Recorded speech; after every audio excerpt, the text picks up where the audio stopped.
Hi అండి. రాజీ వంపత్కి welcome. ఈరోజు వీడియోలో అన్నం, పప్పు, సాంబార్‌లోకి కాంబినేషన్‌గా అప్పడాలు, వడియాలు, ఊరమిరపకాయలు వంటివి తింటూ ఉంటాం కదండీ! ఇంట్లో అవేమీ లేనప్పుడు ఇలా ఇంట్లో పచ్చిమిర్చి ఉంటే చాలండి. చాలా సింపుల్‌గా పచ్చిమిర్చి వేపుడు అనేది రెడీ చేసుకోవచ్చు. ఈ పచ్చిమిర్చి వేపుడు కేవలం 5 నిమిషాల్లోనే రెడీ చేసుకోవచ్చండి. చాలా సింపుల్‌గా. సో, మరి ఇంకెందుకండి ఆలస్యం? ఈ పచ్చిమిర్చి వేపుడు ఎలా తయారు చేయాలో వీడియోలోకి వెళ్లి చూసేద్దాం. ముందుగా ఒక కప్పు దాకా పప్పులను తీసుకొని మిక్సీలో వేసి మెత్తగా గ్రైండ్ చేసి తీసుకోవాలి.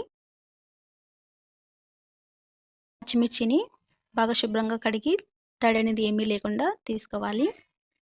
ఇప్పుడు ఈ పచ్చిమిర్చికి చాకు తీసుకొని ఇలా వీడియోలో చూపిస్తున్న విధంగా ఘాట్స్ పెట్టుకోవాలండి.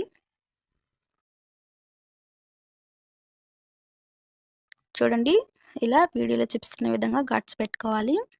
ఇలానే మొత్తం పచ్చిమిర్చికి కూడా ఘాట్స్ పెట్టుకోవాలి.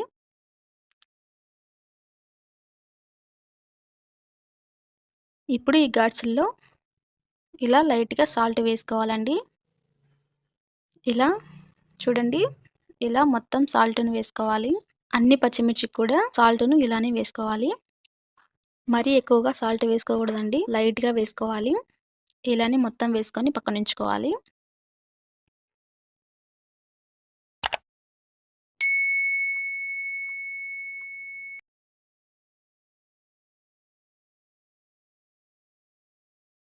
ఇప్పుడు స్టవ్ వెలిగించి కడాయి తీసుకొని అందులో ఒక 2 చెంచాల దాకా ఆయిల్ వేసుకొని మనం తీసుకున్న పచ్చిమిర్చిని ఒక్కొక్కటిగా అందులో వేసుకోవాలి.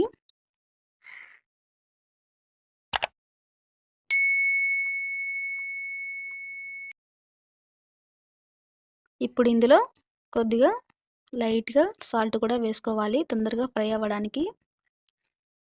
ఇప్పుడు వీటిని మంటను హై ఫ్లేమ్‌లో ఉంచుకొని ఒక 2, 3 నిమిషాల పాటు బాగా ఫ్రై చేసుకోవాలి.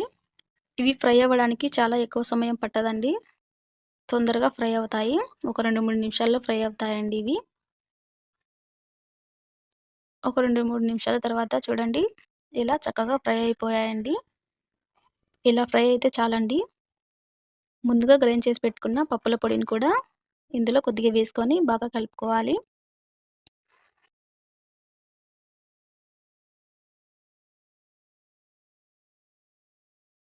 ఇప్పుడు దీంట్లో చిటికెడు కారం కూడా వేసి మరొకసారి బాగా కలుపుకోవాలి. ఇప్పుడు కొద్దిగా మిగిలిన పప్పుల పొడిని కూడా మొత్తం వేసేసుకొని మరొకసారి బాగా కలుపుకొని ఒక 2 నిమిషాల పాటు లో ఫ్లేమ్‌లో ఫ్రై చేసుకోవాలి. హై ఫ్లేమ్‌లో ఫ్రై చేసుకోకూడదండి. ఎందుకంటే పప్పుల పొడి అనేది మాడిపోతుంది.